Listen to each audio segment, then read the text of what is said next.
Spain وہ ملک جس نے آج سے تقریباً 700 سال پہلے اسلام اور مسلمانوں کو اپنے یہاں سے ختم کر دیا تھا۔ اسپین وہ ملک جہاں آج سینکڑوں لوگ ہر جمعے کی نماز کے بعد اسلام اپناتے ہیں۔ اسپین یہ وہ ملک ہے جس میں پچھلے 30 سالوں میں 25 لاکھ سے زیادہ لوگوں نے اسلام اپنایا۔ آئیے اسلام کے اور اسپین کے بارے میں جانتے ہیں۔ کہتے ہیں اسلام کی واپسی ہے اب اسپین میں، اور بہت تھوڑے وقت میں اسپین پہ چھانے والا ہے اسلام۔ لا إله إلا الله وأشهد أن محمدا رسول الله.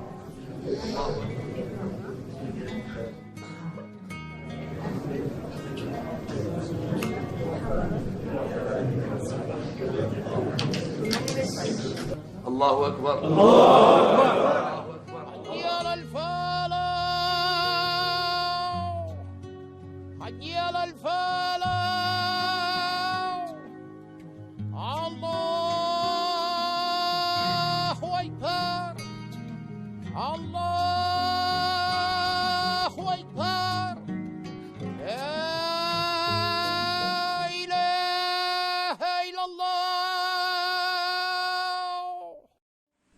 اسپین، اسلام ان اسپین۔ اسپین ایک بہت سارے خوبصورت شہروں سے بنا ہوا ایک دیش ہے، جس میں اب سے 700-800 سال تقریباً پہلے مسلم حکومت تھی، اور یہ کئی صدیاں تک قائم رہی، اور اس حکومت نے اسلامی دور میں بہت ترقی کی، بہت کچھ حاصل کیا، اس کا بڑا نام تھا، اور آج بھی اس دور کی نشانیاں اتنی موجود ہیں کہ انہیں دیکھ کر کے لوگ اس پہ فخر محسوس کرتے ہیں۔ جیسے آپ نے دیکھا ہندوستان میں جو عمارتیں ہیں یہ بہت بعد میں بنی، اس سے پہلے پوری دنیا میں مسلمانوں نے جو اچھی عمارتیں اور اچھی چیزیں تعمیر کی تھی وہ اسپین تھا، اور اس زمانے میں اسپین کو اسپین نہیں اندلس کہا جاتا تھا۔ عباسیوں نے جب عرب پہ حکومت کی تو انہوں نے امویوں سے تقریباً ساری حکومتیں چھین لی، سارے علاقے چھین لیے، بس ایک علاقہ بچا تھا، وہ یہ اسپین، جس کو اس زمانے میں اندلس کہا جاتا۔ ہم اندلس یا اسپین کہیں تو ایک ہی بات ہے۔ اسپین کی اس حکومت کو انہوں نے کافی وقت تک بچائے رکھا، بچاتے رہے، بچا رہا، لیکن ایک وقت ایسا آیا اسپین کے عیسائیوں نے اور ان کے آس پاس کے دوسرے ملک کے لوگوں نے انہیں ساتھ دیا، اور انہوں نے اسلام کو اسپین سے مٹا دیا۔ مسلمانوں کو یا تو مار دیا، یا ان کو دریا میں ڈبا دیا، یا ان کو کہہ دیا کہ تم ملک چھوڑ کے چلے جاؤ، یا پھر کچھ کو کہا کہ اب تم واپس عیسائی بن جاؤ۔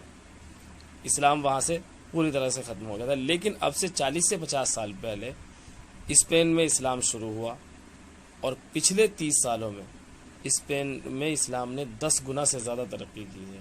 اس وقت اسپین کی آبادی 4-4.5 کروڑ ہے، اور مسلم آبادی وہاں پہ 25 سے 30 لاکھ ہے۔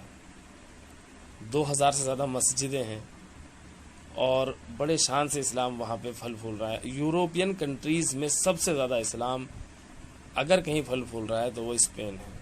ایسا لگتا ہے کہ آنے والے وقت میں اور بہت تھوڑے وقت میں اسپین میں اسلام بہت ترقی حاصل کرے گا اور بہت آگے جائے گا، اور اس بات کی فکر کچھ اب اسپین کے عیسائیوں کو بھی ہونے لگی ہے۔ اس کے بعد سے وہاں پہ مسلمانوں کے ساتھ کچھ دقتیں، کچھ تکلیفیں، کچھ پریشانیاں شروع ہوئی ہیں۔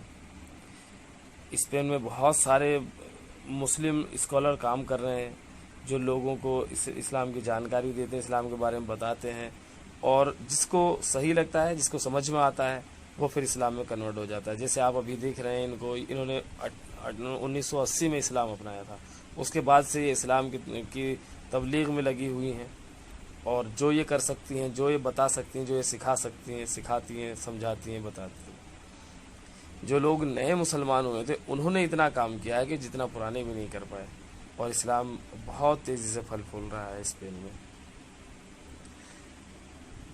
اسپین میں اسلام کے دور کی اتنی یادیں ہیں کہ ایسا لگتا ہے کہ جیسے یہ آج بھی مسلمانوں کی ہی حکومت ہے۔ جب بھی تم کچھ پرانا اسپین میں دیکھو گے تو وہ زیادہ تر مسلمانوں کا ہوتا ہے۔ اس پرانے اتہاس کو، ان پرانی چیزوں کو دیکھ کر کے مسلمانوں کی ہمت اور حوصلے بڑھتے ہیں، اور انہیں دیکھنے کے بعد وہاں کے نان مسلم لوگ اسلام کو سمجھنا اور سیکھنا چاہتے ہیں۔ کیسے وہ لوگ تھے جنہوں نے اتنی شاندار، اتنی عالیشان بلڈنگیں بنائی، اور 700 سال تک وہ یہاں لگ بھگ اس ملک میں رہے ہی نہیں۔ انہیں اس ملک سے کس طرح سے نکالا گیا، جب وہ اس اتہاس کو پڑھتے ہیں، اس دور کو پڑھتے ہیں، کتنا ظلم ان لوگوں پر کیا گیا تھا جب ان کو اسپین سے نکالا گیا تھا وہ اس کو دیکھتے ہیں، اور جو ابھی موجودہ مسلمان ہیں ان کو دیکھتے ہیں، اور جو پچھلی صدیوں میں ان کو کتابوں میں پڑھایا گیا اس کو دیکھتے ہیں، تو اس سب کو دیکھنے کے بعد انہیں ایک ہی چیز نظر آتی ہے کہ ہم اور ہمارا اتہاس اور ہمارے لوگ جھوٹے تھے، یہ لوگ، ان پر ظلم ہوا، انہی کو برا کہا گیا، ان لوگوں نے برداشت کیا، انہی کو مارا پیٹا گیا، اور انہی کے بارے میں ہمیں برا برا سمجھایا اور بتایا اور پڑھایا گیا۔ اب جب وہ اپنی آنکھوں سے دیکھتے ہیں، قرآن کو پڑھتے ہیں، احادیث کو پڑھتے ہیں، اور اب وہ اپنی سرکاروں سے سوال کرتے ہیں، اور جیسے جیسے چیزیں میڈیا میں آتی ہیں، جیسے جیسے چیزیں لوگوں تک پہنچتی ہیں، پھر اس کے بعد مسلم اسکالرس محنت کرتے ہیں، تو اسپین میں بہت بڑے لیول پر کام ہو رہا ہے۔ سرکار میں بیٹھے لوگ، سرکار میں بیٹھے سانسد، ودھایک، منتری، وہ بھی کہیں نہ کہیں اپنے کرنے کا کام کر رہے ہیں، اور کر رہے ہیں تو اسی لیے اسپین میں اسلام اتنی ترقی کر رہا ہے۔ اور اس کے بعد، اسپین کے بعد ایک اور ایسا ملک ہے جس میں اسلام سب سے زیادہ ترقی کر رہا ہے، وہ جاپان ہے۔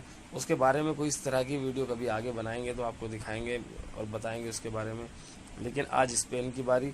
اور اسپین کے جو ابھی اس وقت کے حالات ہیں وہ مسلموں کے لیے تھوڑی سی وہاں پہ کشیدگی ہے، کچھ پریشانیاں ہیں، کچھ تکلیفیں ہیں، کچھ مسلمانوں کو وہاں پہ تنگ کیا جا رہا ہے، ستایا جا رہا ہے، لیکن یہ سیدھی سی بات ہے۔ حضرت علی کہا کرتے تھے تم حق پر ہو، اس بات کی پہچان اسی سے ہوگی کہ جیسے جیسے تم حق کی طرف قدم بڑھاؤ گے ویسے ویسے تمہاری طرف تکلیفیں، پریشانیاں بڑھنی شروع ہو جائیں گی۔ اور آپ صلی اللہ علیہ وسلم کہا کرتے تھے کہ میرے راستے پہ چلنا بہت مشکل ہے، اور اس کی پہچان یہ ہے کہ جب تم میرے راستے پہ چلو گے تو تکلیفیں، پریشانیاں تمہاری طرف اتنی تیزی سے آئیں گی جیسے پہاڑ سے پانی آتا ہے۔ پہاڑ سے پانی اگر آئے گا تو کتنی تیزی سے آئے گا، اتنی ہی تیزی سے تکلیفیں، پریشانیاں تمہاری اور بڑھیں گی۔ یہ میرے راستے پہ چلنے کی پہچان ہے اور نشانی ہے، اور جو لوگ اس پر صبر کریں گے اور اللہ کا شکر ادا کریں گے، کامیابی بھی ان کو حاصل ہوگی اور وہ کامیاب ہوں گے۔ ہماری آپ سب لوگوں سے ریکویسٹ ہے، اگر یہ ویڈیو صحیح لگی ہو تو ہمیں سبسکرائب کریں، اور صدقہ جاریہ سمجھ کر اس ویڈیو کو آگے بڑھائیں اور دوسروں تک پہنچائیں۔ جو لوگ اسلام